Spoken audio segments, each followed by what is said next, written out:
السلام علیکم. دا د بیدرې کلی دی او خصوصا یخ کوی دی. یخ کوی دا شی دی ډوب روان دی. د روډ او د خوړ او د لښتي پکې پته نه لګي. ښکته سینې زموږ سره نیم کلی نیم دلته راغلی نیم هلته بهیږي. دا وګورئ تاسو کتی شئ زمونږ ادارې چې دي که نه دا د والي سوات د زمانې 12 فوټه خوړې واغس کته یې 3 فوټه جوړ کړو. نو تاسو ته دې کومه پیدا راله؟ وټیو کولې یو سیټه یو کله جو بل سیټه به لرې کلوه خلکو د خپلو پټو نه ونې ووالې دیوالونه یې لر کړو وټې یې لر کړې او تاسو ولګې 3 فوټه لښتې یې جوړ کړو.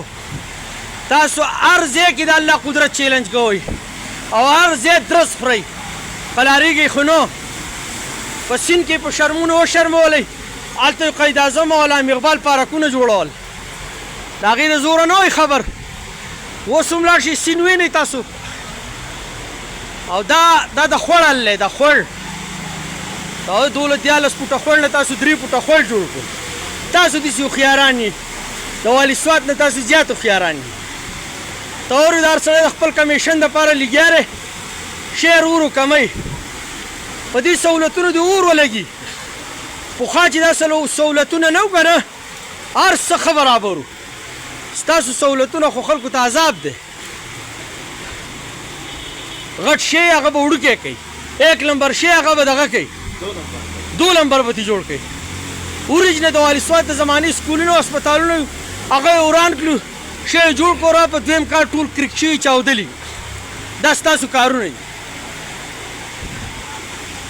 بیا خلک وایي د خبرې سختي نه. زما خبرې به سختي نه وي. حقیقت او حق خبرې چې دي هغه یې سختي په خلکو بدې لګي. دا شی وینئ اوس که نه دا کورونو ته خطره ده. مال او جان ته د خلکو خطره ده. کورونه پکې ډوب دي ډوبو. ټول مخلوق بهر ولاړ دی. خلک په یره کې دی. کورونه خو څه کوي د انسانانو ژوند ته دی الله پاک خیر کړي.